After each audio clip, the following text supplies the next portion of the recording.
The time is 7:01 p.m. and we call the meeting to order and ask our clerk to please call the roll. Trustee Martinez, Present. trustee Blair, Present. trustee Kagan, Present. trustee Abbott, Present. trustee Krusek, Present. trustee Page, Present. Mayor Cunningham. Present. Quorum established.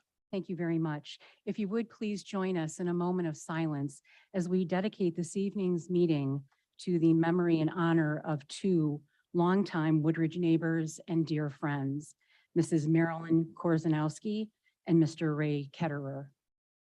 We send our heartfelt sympathy to their families, friends, and neighbors, and please know that we'll be keeping you in our thoughts and prayers.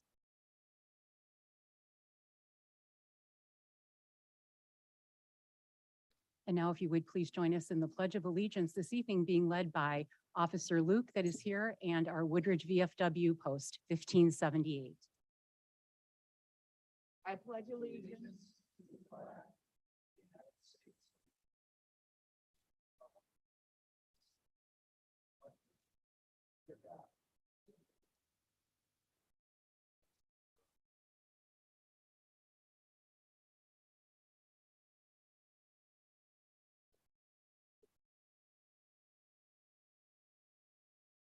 So this evening's meeting is dedicated to our veterans, and we do have a wonderful group of veterans here with us this evening.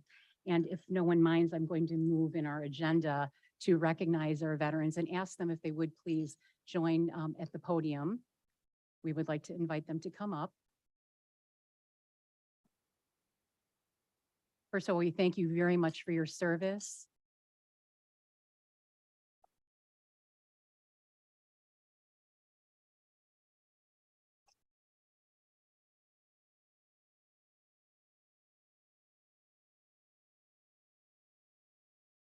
Well, welcome and good evening, and thank you for being here. And all of us do thank you for your service to our country and also our community. You are outstanding volunteers throughout Woodridge and beyond, and it means so much. And I hope you've been looking at all the pictures we have up, and we could go on for days. We have so many wonderful pictures of all of you serving our community as you do all the time, and we cannot thank you enough for your service. And inviting you here tonight and recognize you is our honor.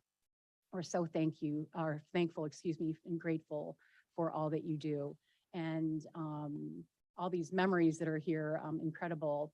And thank you for sharing all of that with us.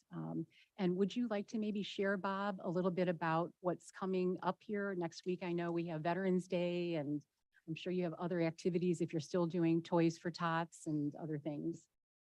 Thank you. We are. A couple of things are coming up in the very near future. First of all, early next week, make sure you get out and vote.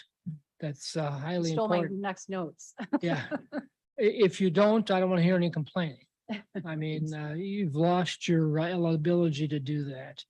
Of course, on Friday, the 11th at 11 o'clock at the Village Library, we'll have our Veterans Day service. We've always shot for that event to be outdoors, but you never know about the weather. So this year it looks like it's going to be gorgeous. And of course, we just totally wiped that out and just had it indoors. So thanks to the library and their staff, and especially Patty. She does a remarkable job of getting everything organized. So that again will be on Friday, November 11th at 11 o'clock. On Sunday, November 13th, the Bears are hosting the Lions. Big deal, but nonetheless, we're having, we used to call it our Bratfest. It's now Bears, Beers, and Brats at Shanahan's, noon until the game and partying is over. All you can eat for $20. The beer is a cash bar only. So that event is coming up. All the funds from that event go to our scholarship fund, which is for graduating seniors in District 99, both north and south.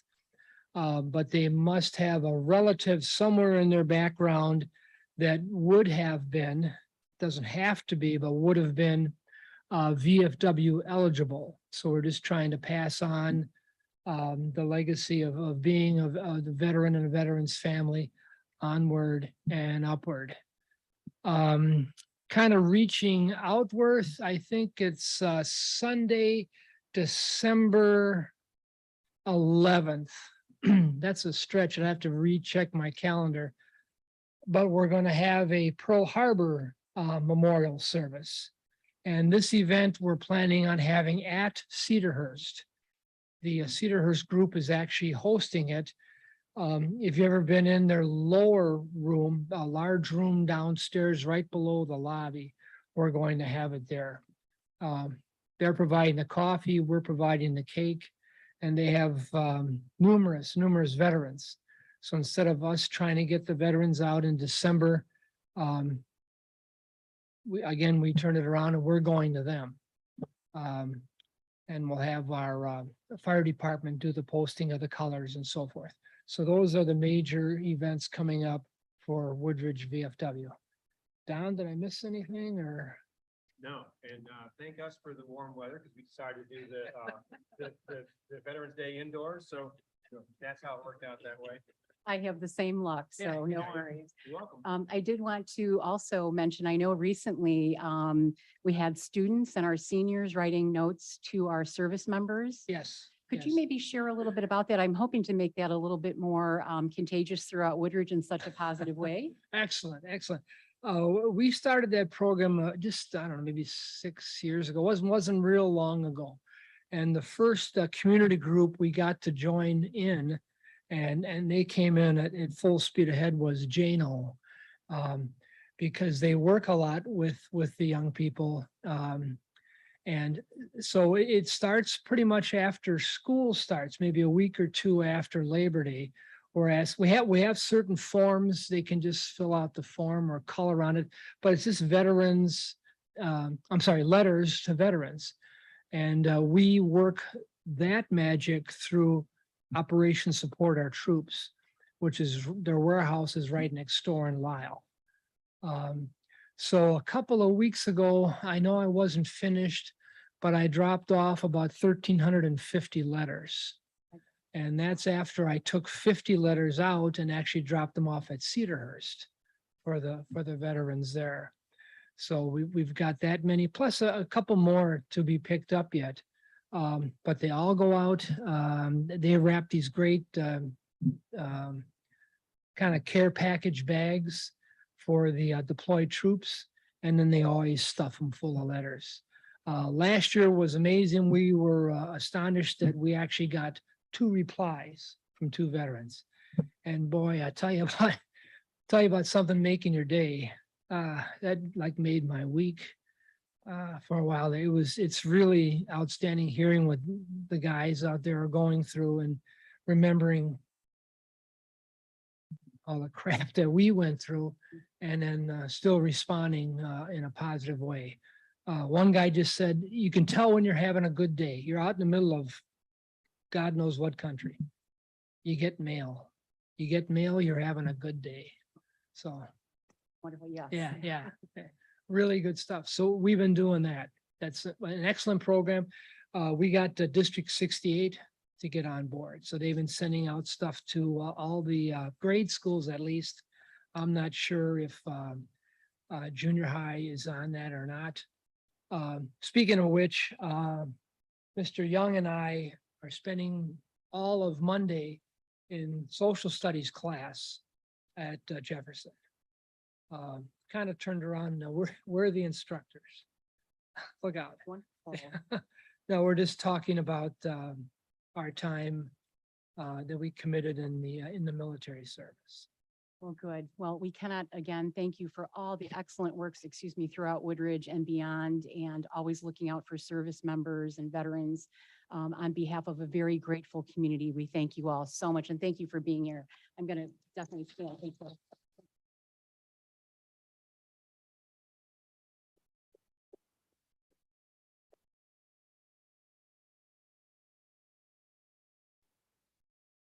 Thank you very much. Thank you very much.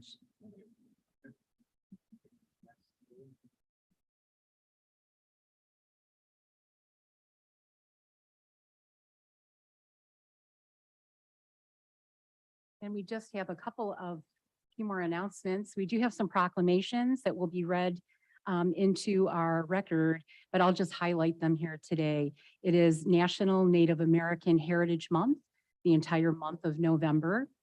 And also, we do have an introduction, and Chief Cunningham. You see some officers here. Good evening, everyone. Mayor and Board, I'm proud to introduce our newest officer, Luke Boughton. Luke, you want to come up? Luke, this afternoon was involved in a very involved case, and I think he left the rest of the shift to do his work while he came over here, which is good, right? So a little bit about Luke. He started with us in January of this year. And he went to the academy, went to PTI down in Champaign-Urbana. On his graduation day, that's when I kind of noticed that Luke is special. Sitting there, I'm kind of just sitting back watching people talk to each other. And there was like a line, you probably don't even recognize this, but there was a line of people to come meet Luke. And it was his academy classmates saying, hey, I want you to introduce you to my wife. Hey, I want to introduce you to my girlfriend. And I just right away thought, this kid's got to be something special because everybody wanted to introduce their family members to him. You probably didn't even notice it, but I was way back in the line and then finally, hey, I'd like to introduce myself too. But right away, I knew that he was special. He went through training. His main FTOs did an awesome job with him. Officer Ryan, Officer McIntyre, Officer Beatty, but everybody in the FTO program at some point was working with Luke. And a little bit about his background. He grew up in Chicago and then moved to Park Ridge. He went to Maine East School in Park Ridge. After high school, he's a reservist. He joined in 2009 the U.S. Army Reserve 814 Military Police. He attained the rank of sergeant. While he was in the reserves, he did 3 deployments, 1 in Afghanistan and 2 at Guantanamo Bay. And he worked in the prison there. He said it wasn't that bad because there was a beach there too. So he had a nice little break on his days off. But we thank you for your service, Luke.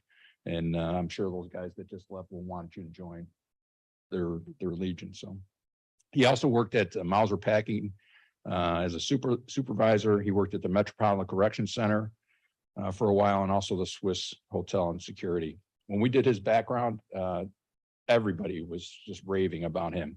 And actually, I had a conversation with him right before he was going to be released from his FTO status. We're sitting and we're having lunch, and I said, "Hey, Luke, are you excited about being cut loose? You're going to get to drive by yourself." And he goes, "I actually like driving with an FTO because every day I learned something new." I've never had anybody say that to me. Everybody's been like, "Yeah, I can't wait. I want to be on my own." But I mean, he just impressed me that way. In fact, that day I went back and overlooked his application and all the information we had. I'm like, okay, this is the kind of applicant we want, and I want to figure out what his background was so we could replicate it. Just an awesome job. Everyone is FTOs, and all of his officers said immediately that this guy was going to do great things, and he has so far. Last week he did that death investigation, right? Yes. Yeah. So, or it was yesterday. Yeah. Okay, my days are getting confused. So one of the sergeants came to me and said, "Luke had a death investigation, pretty involved. They're always involved, right? You have to treat it a criminal initially, and you have to deal with the family." And the sergeant that was on the scene, Sergeant Poor, said, "I didn't have to do anything. I just sat back and watched Luke do everything perfectly." Had a little checklist that he had.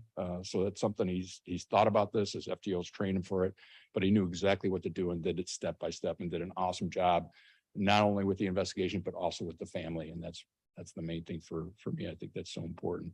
Like I said, he's been outstanding so far. I expect big things from Luke. He's going to be a great officer for Woodridge. I'm going to turn it over to Luke. Thank you, Chief, for the kind words. I could probably just leave now on a high note. But I'll say the same thing that I said when I first got sworn in here. I'm happy for the opportunity to work for Woodridge. Everyone, the officers, the people that I meet, they've all been extremely kind, willing to work, willing to show me, teach me.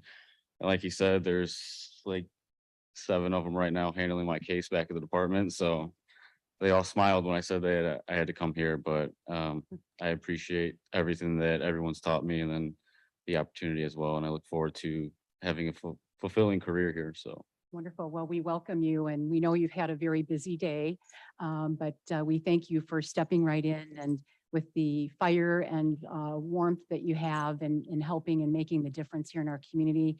Just wonderful news, joining a great team.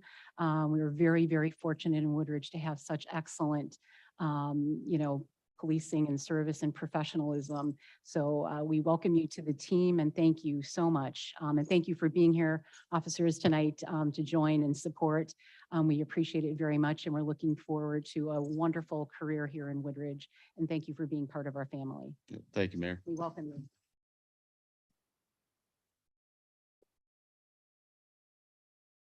Don't use too much overtime today.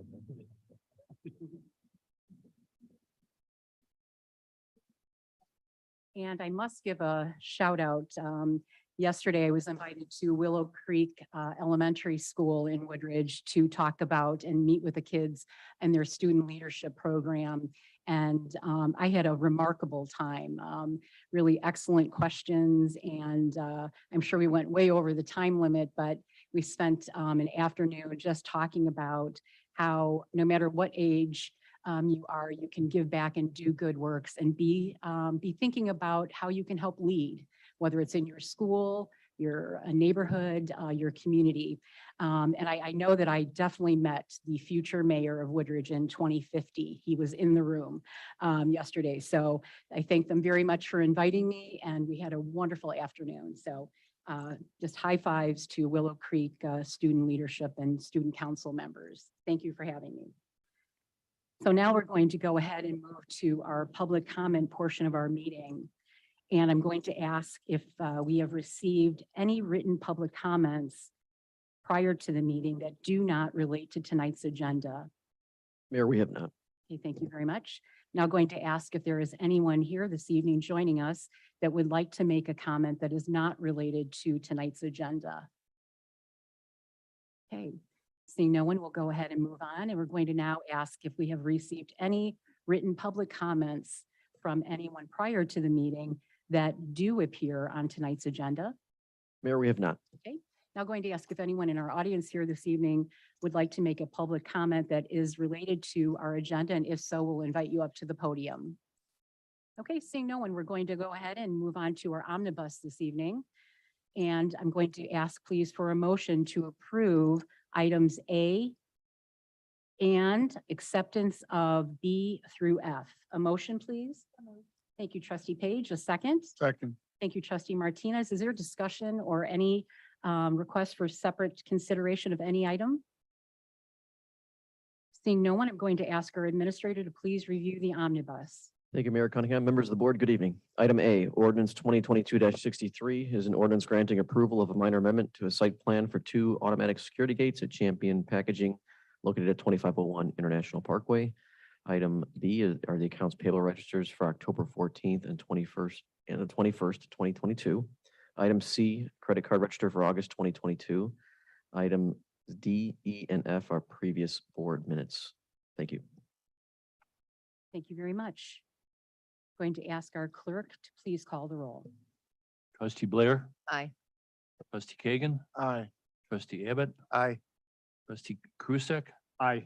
trustee Page, Aye. trustee Martinez. Aye. Motion passes.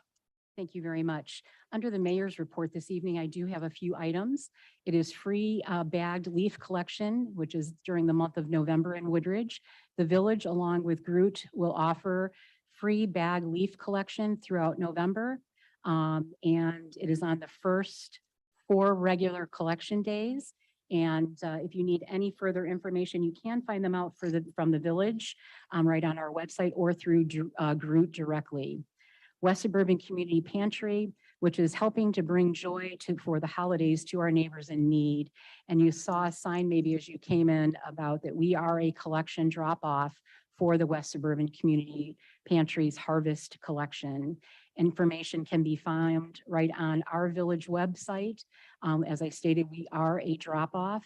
The drop-off goes from November 3rd through November 10th. And that's in advance of Thanksgiving holiday.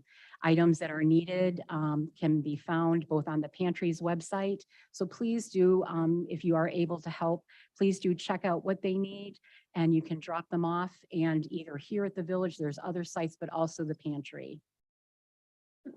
Also, a reminder that we are hiring as a Village of Woodridge snowplow drivers.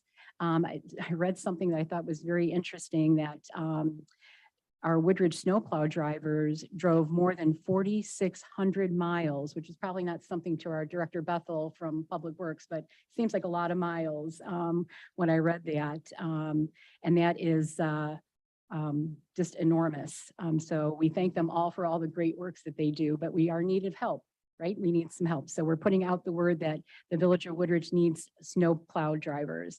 This is a temporary position. The salary is $30 an hour.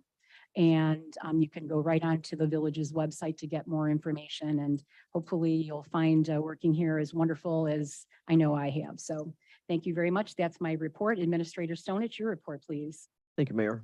First item this evening, ordinance 2022-64. It's a special use for cannabis dispensary to be located at 900 Boughton Road.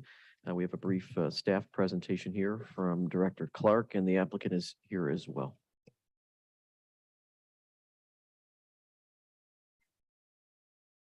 Highlight the project. As we all know, this came out of the Plan Commission on October 17th, where a public hearing was held. This is our first cannabis dispensary special use application being presented to the village. The subject property is at the northwest corner of Boughton Road and Woodward Avenue. It's looking to occupy currently the hard corner to construct a new facility that would house a 3,000 square foot building, of which the cannabis dispensary will occupy. The other facility on the property is the former Art Van furniture store that we know we're currently working towards reoccupying that with other long-term tenants. And so this project essentially will be new construction, and the applicant is KAP. They are the ones that actually hold the license with the state, and they're partnering with Justice Cannabis, who's also here today, who can help go through more detail on the partnership and how they operate and the floor plan. In addition, they brought their security operations here as well. I know that was a conversation piece had. We had a few residents concerned about what are the concerns of traffic and or activities spilling beyond the use of the property here, which they can actually talk more in depth on as well. The appropriateness of the use at this location, it's a highly visible commercial corridor where we'd want to see traditionally retail locate. It meets all of the distance requirements that we have established in our local ordinance, as well as the state's requirements. So there's no issues there. And then the special use will be tied to this specific applicant. So in the event they decide to not pursue this location or abandon it, this special use would go away, and then we would have an opportunity for somebody else to apply. So unlike special uses that are typically running with the land, this will run with this particular entity. So those are just some of the highlights, and I would like the team to have an opportunity to go through their presentation if you would like. Thank you.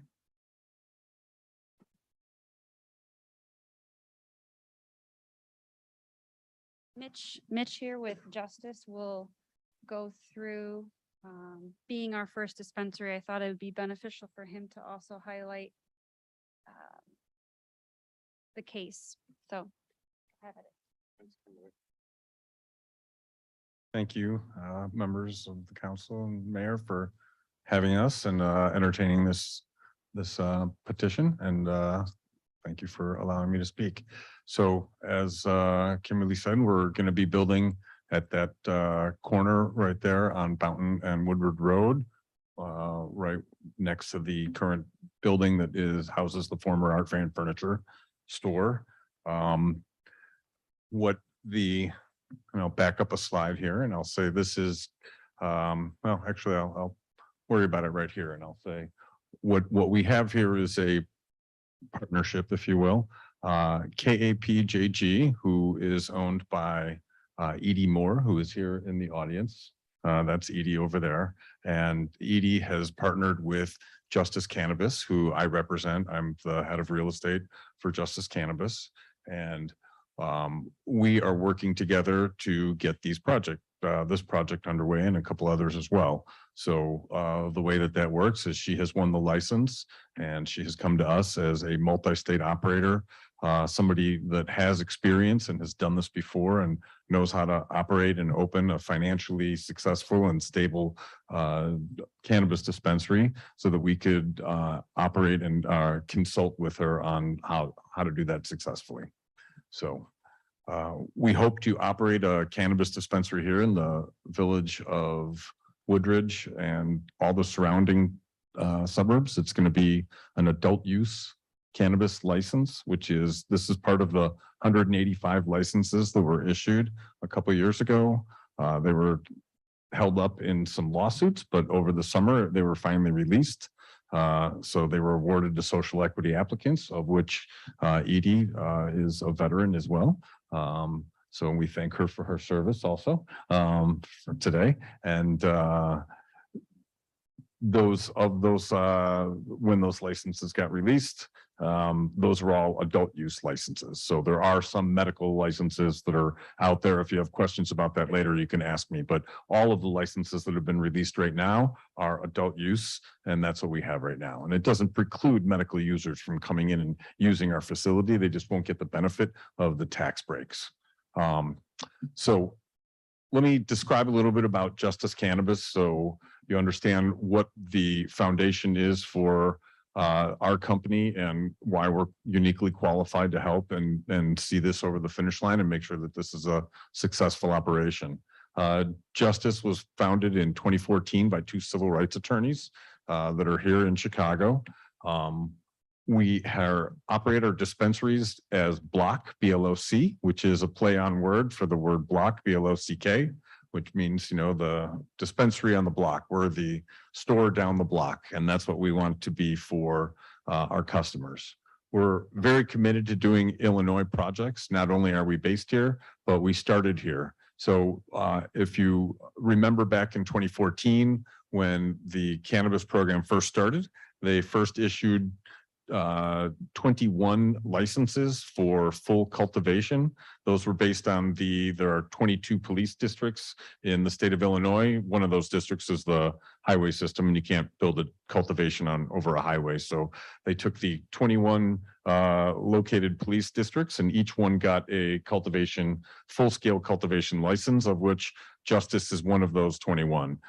Through some consolidation in the industry, there are now 17 companies that own those 21 licenses. Ours is in Edgewood, Illinois, which is in the Effingham Police District. Edgewood is about 10 miles south of Effingham. So the good and important thing to note about that is that once we have our dispensaries up and running in conjunction with KAP, we're going to have a vertically integrated network here where we can supply product directly to the store here in Woodridge, and there won't be a shortage of supply. There is a dearth of supply right now in the state, and that's not going to be an issue for us. So we are going to be doing this partnership with social equity folks up to about 10 times here in the state of Illinois, a couple more times with Edie and with KAP. We have done this in other parts of the country as well, and successfully since 2014. We currently have 15 dispensaries that are open. I know that says 12, but we've had a few openings in the last couple of weeks in Missouri. So our current dispensaries are in Pennsylvania, Missouri, Utah, Michigan, and New Jersey. And we have a total of, like I said, 15 dispensaries. The one in Michigan is both recreational and medical. The rest are all medical right now. The ones in New Jersey are about to go rec. They've been approved by the state and they're shifting over their policies now. And Missouri also has recreational cannabis on the ballot next week. So, and early polling indicates that it's going to go that way in Missouri as well. So we're very committed to and very deeply involved in the industry and committed to the state of Illinois. Traffic and parking is something that people have asked usually when they think about a cannabis dispensary. I'm sure you've seen some cannabis dispensaries where they do have lines.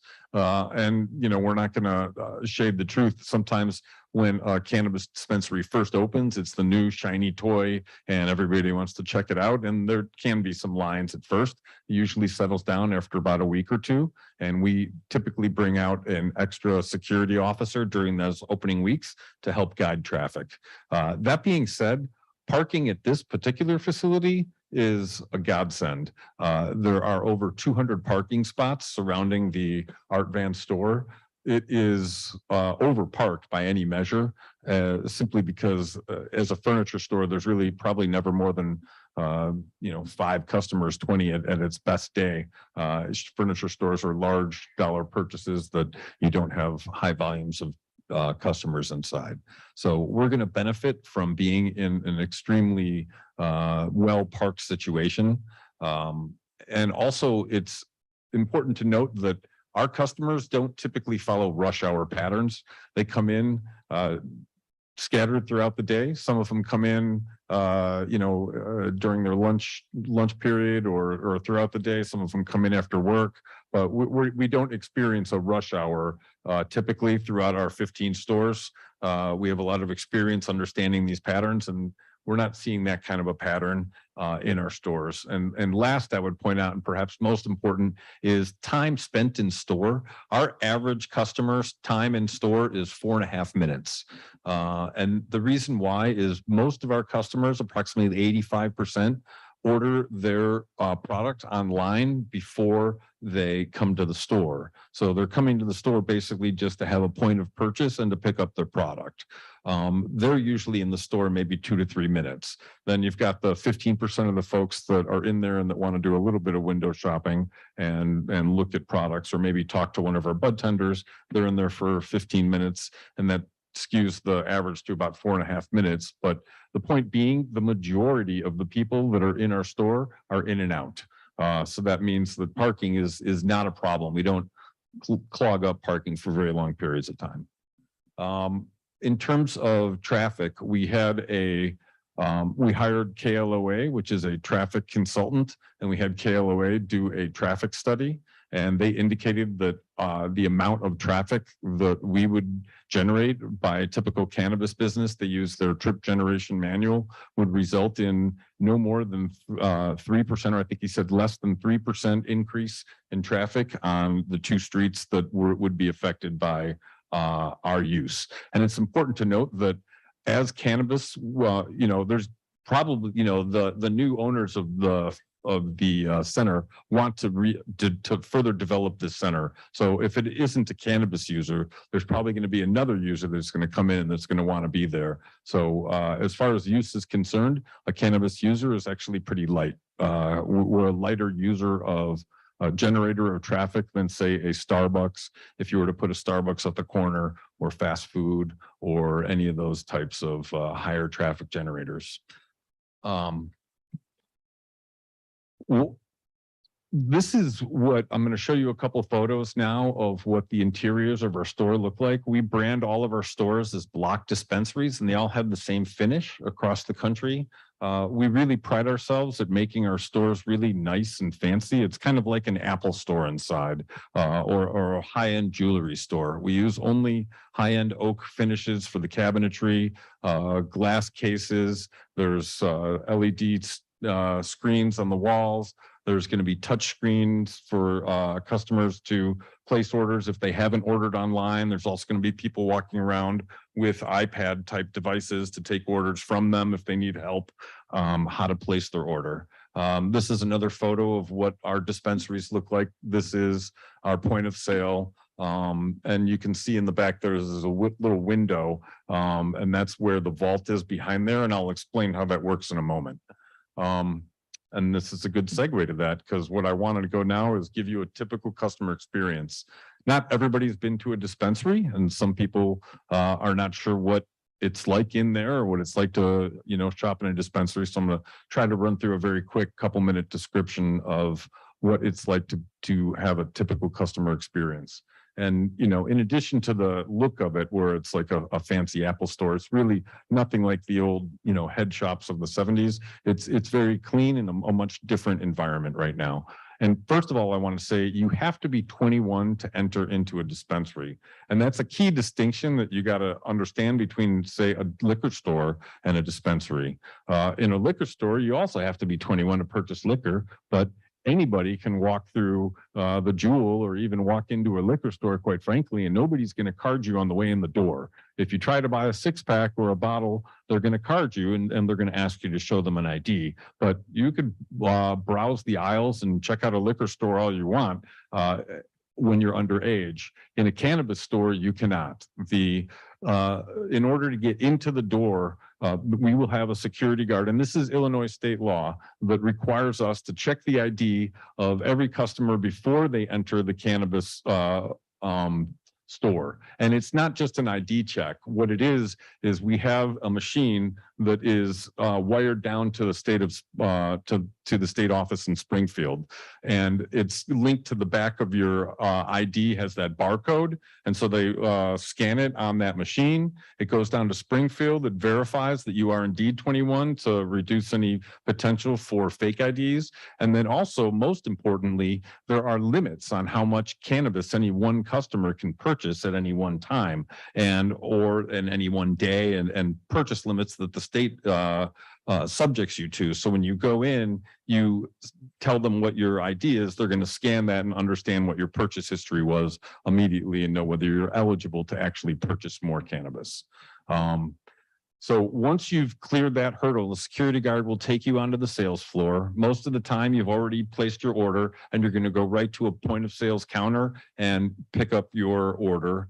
As I said, there's going to be touchscreen kiosks and customer sales agents that will be walking around also with touchscreen to take your order.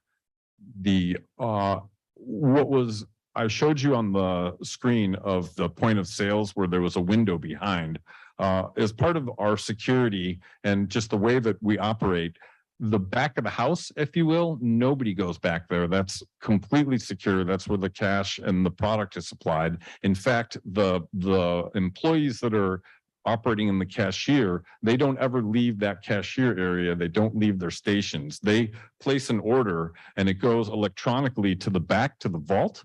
Somebody in the vault actually that doesn't leave the vault area is going to fulfill the order, place it in a bag, staple it, put a little note on it that says, "Do not consume this on property," put it through the little dip tray on the window, and then the cashier can just turn around, grab it, and give it to the customer for point of sale.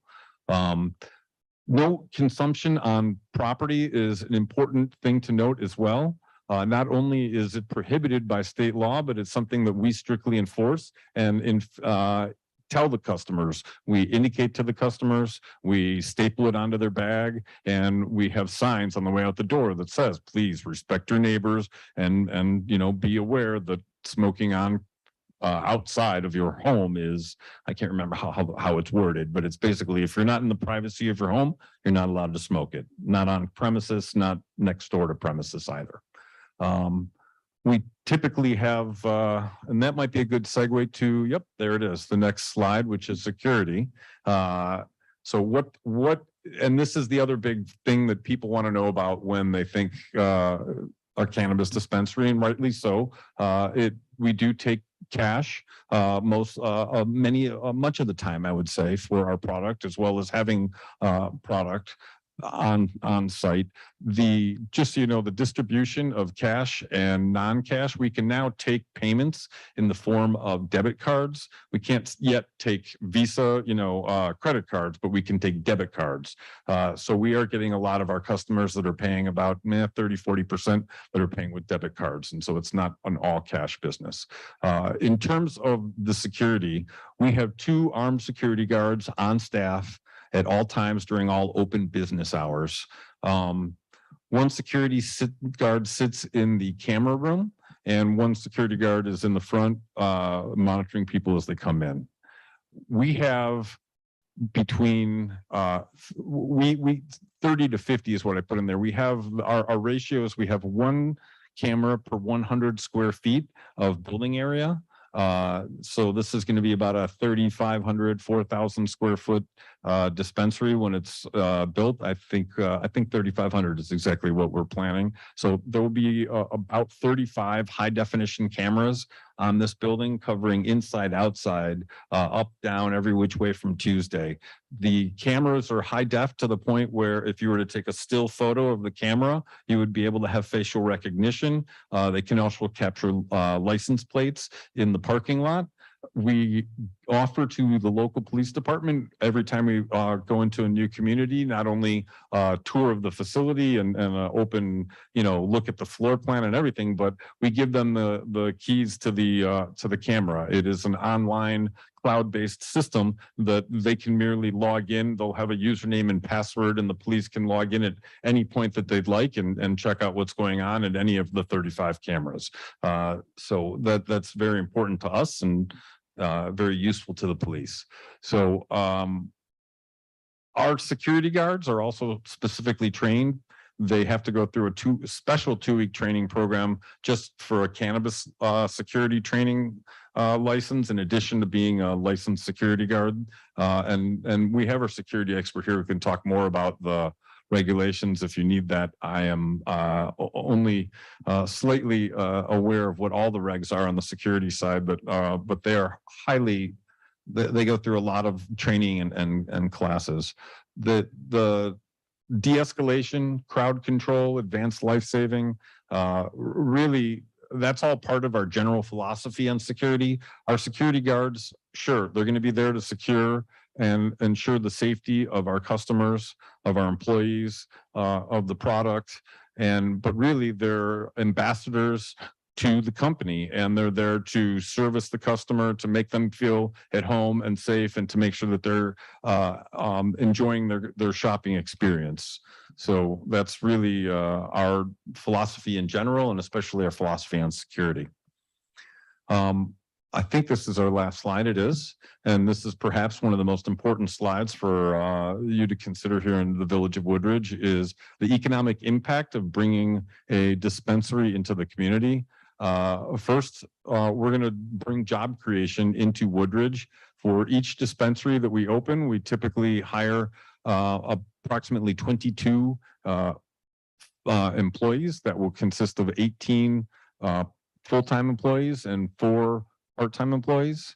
6 to 12 of these employees will be on staff at all times during the business day.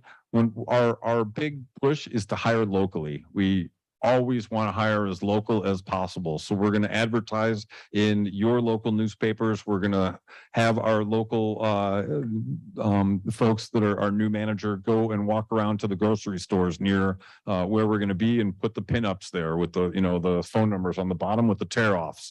And we want to get really down to the community level and try to be interwoven with the community and hire at that level. We always have job fairs on site in the property itself, so that folks can even judge how their commute times would be in order to get there. We offer very competitive wages. It's a great place to work. I've been working here almost 4 years. Paid vacation. Some people ask, what kind of a company it is. We have 388 employees right now. There is, like I said, paid vacation, 401k. There's healthcare, maternity, paternity care, everything that you would ask for in a modern company. In addition to the employment and the extra commerce that we would bring into the area by virtue of drawing some folks in, there's the other benefit of the sales tax that, in addition to normal sales tax that any consumer pays when you purchase cannabis, you pay an additional tax because it's cannabis. 3% of that goes to the village of Woodridge. Based on what we have seen in other dispensaries, we would anticipate a gross sales at this store on the low end, 5 million. On the high end, 10 million, could be 20 million. I don't want to be overly optimistic, but I would say a good proxy would be $10 million would be a good proxy for what I would expect the tax revenue to be, at least at the beginning. So a good jolt in revenue. And that's about it for presentation on dispensaries. And Thank you very much for all the information. We appreciate it. If you don't mind, I'm going to ask if any fellow board members have any questions at this time. please, any questions at all? Thank you. Any board members with any questions? I have a question, but Trustee I don't know Martinez? if it's for you or for Director Clark. The traffic, is it gonna take, enter the way that the traffic is going into the old Arban building, or do they have a special entrance? The entrances are not changing with the site development. They're going to be using those existing entrances that Oh, are okay. today. All right. The site plan is a little confusing. I thought it was a Okay. little corner entrance here, but. No. All right, thanks. Thank you. Anyone else? Okay, thank you very much. Thank Appreciate you. the information.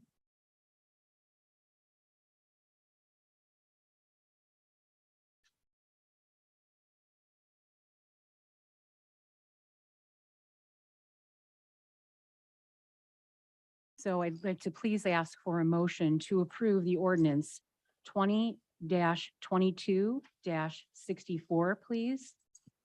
So moved. Thank you, trustee Krusek, and a second. Thank you, trustee Kagan. Any discussion on this item, please? Yes, trustee Blair, sure. Just, occurred to me. What are the hours of operation? Thank you. Yes, I did.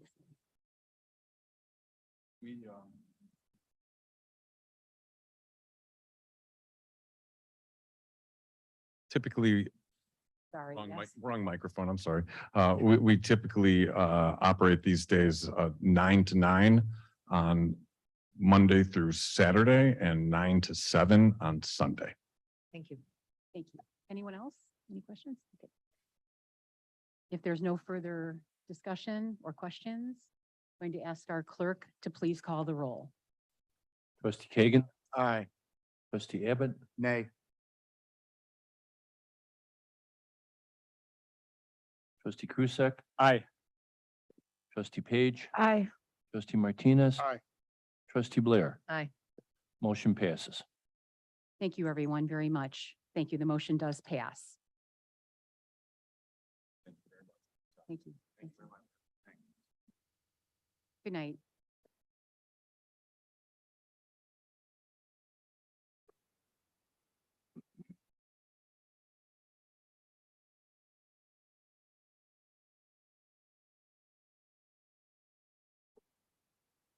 Next item, Mayor, is item B, determination of the 2022 proposed property tax levy in compliance with the Truth in Taxation Act. Director Leto's here to review the village levy. Thank you very much. Thank you, Mayor. Pleasure to be here again tonight. So I'm going to start out with the library or with the village levy, but I also have Director Pam Dubay from the library to present the library's levy as well. So first up is the village's library. I'm sorry, I don't want to say library tonight. The village's levy. At the budget workshop in September, you recall that the majority of the board supported increasing the property tax levy to account for the growth in the EAV from new construction. And some new properties that came into the village on the tax rolls in 2021 totaled about $5.8 million. That increased our equalized assessed valuation, otherwise known as EAV, of all the properties and land in the village by 0.42%. So in capturing this growth in our EAV from the new construction, it allows us to increase our levy by this 0.42% without impacting the tax rate to the rest of the properties in the village. And so what this equates to in dollar wise is $14,000 of an increase over last year's tax levy. So the total levy request that we are presenting tonight for approval would be $3,340,000. Now, based on the information that we've been able to obtain from our township assessors, we are projecting total EAV growth this year of about 2.1%. That would increase our total EAV for the entire village to about $1.4 billion. As in the past, we no longer have a corporate levy for the village with 100% of the levy going to police pensions. So this levy also is not enough to fully fund the police pensions. It comes to about 83% of the total. We need a remaining about 691,000, and we'll use other revenues in the general fund to cover that. The slide here shows an estimated homeowner's tax bill based on their market value of their property. So based on the proposed levy of $3,340,000 and the expected overall growth in EAV of 2.1%, the village's tax rate would be 0.2398. That's 23, just under 24 cents for every $100 of EAV. That's compared to 0.2414 that we have this year. So if you look at this chart and you go to down to $300,000 as an example. So if you have a home valued at $300,000, you'd pay approximately $240 in property taxes to the village in the coming year. And if you look at the next column over, that's about $1 less than what you paid to the village this year. Now, as you can see, because the EAV, the reason for that is the EAV is increasing more than we are increasing the levy, right? We're expecting the EAV value to go up 2.1%, and we're only going to increase the levy 0.42%. And so that's why you're seeing that decrease in the amount of tax per $100,000. Let me move on to next. We always show the slide. I think it's very easy to understand. And it makes the point of where your property taxes really go in the village. As you can see here, the village, which I put a little square around, 3 cents of every $1 that a property owner pays in taxes goes to the village. We also have 3 cents that goes to the library. As you can see here, the majority of the property taxes, about 74 cents of that dollar, supports our schools. The village does have 4 debt services, 4 bond issues, sorry. The debt service payments on those bond issues next year total just over $2.4 million. Now, the village does not levy for these property taxes for this debt service. We choose rather to use other revenues, such as sales taxes, to service this debt. So we'll abate the levy for these, and that just means that we don't levy taxes in general for that.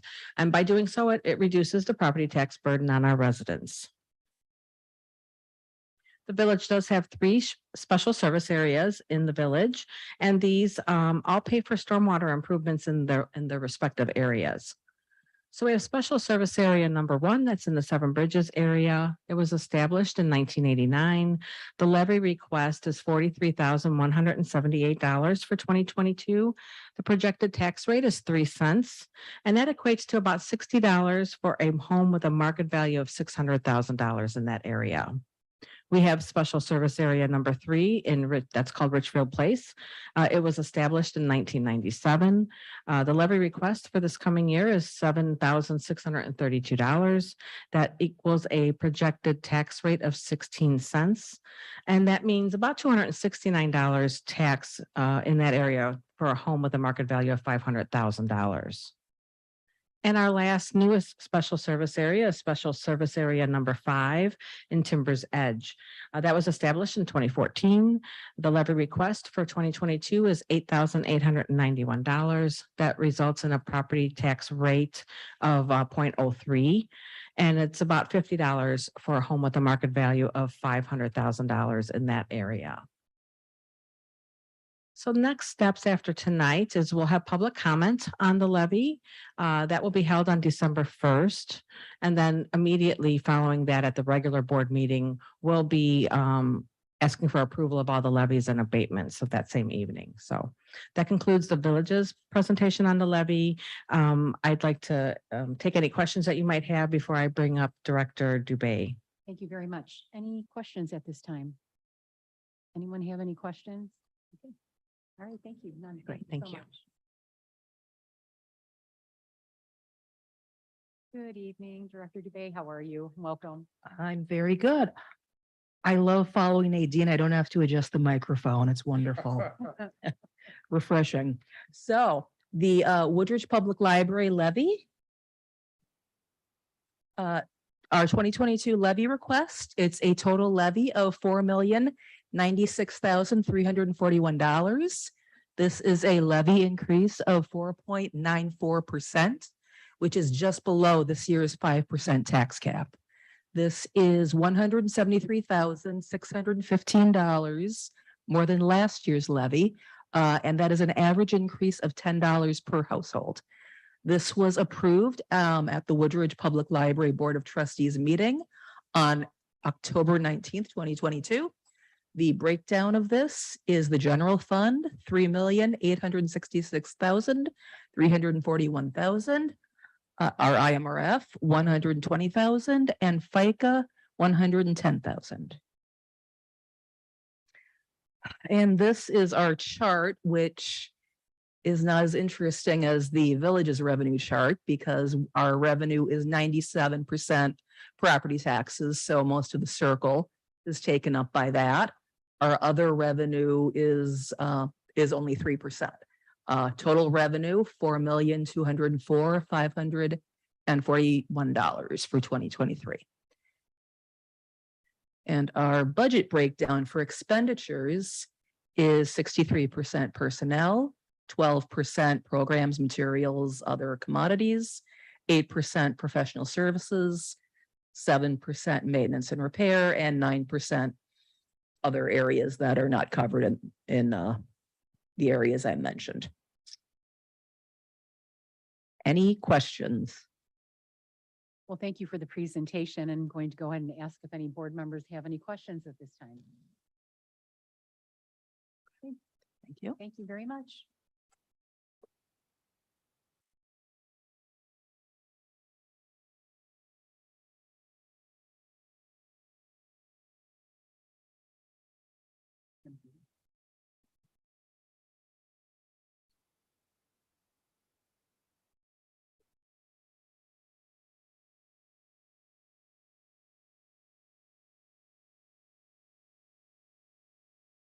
We're just discussing, since this is just a presentation and we had time for questions, we're not going to be voting on this tonight, so we're just going to go right to the next item. So we're going to see. Correct. We're going to skip C, D, E, and F because those were all part of the presentation. These items do not require votes. They're simply a notice, if you will, unless there are any final questions on any of these items. Item G will be the next item then. Resolution 2022-87. It's an authorization to increase by $30,308 the previously approved contract with Curry Motors out of Frankfort, Illinois, for the purchase of 6 Ford SUVs and 1 Ford Escape support vehicle for a revised total cost of $261,942 versus the original contract. Thank you. Thank you very much. Going to ask please for a motion to approve resolution 2022-87. So moved. Thank you, trustee Blair. And a second, please. Second. Thank you, trustee Page. Any discussion on this item? Seeing none, if our clerk would please call the roll. Trustee Kagan, Aye. trustee Abbott, Aye. trustee Krusek. Aye. Trustee Page, Aye. trustee Martinez. Aye. Motion passes. Thank you very much. Excuse me, Mayor. Oh, trustee Blair. Sorry. Trustee Blair. Aye. Thank you very much. So we do not have any further active agenda items or unfinished or new business to come before the board this evening. Do you want to please say, take good care, everyone? And yes, please, as it was stated earlier, if you haven't voted already, we ask that you please vote Tuesday. Thank you very much. With no further business to discuss this evening, I would like to please ask for a motion to adjourn the regular board meeting of the village board. A motion? So moved. Thank you, trustee Martinez, and a second. Second. Thank you, trustee Krusek. All those in favor, please say aye. Aye. Anyone opposed? The time is 7:59 and we are adjourned. Thank you very much and have a good evening.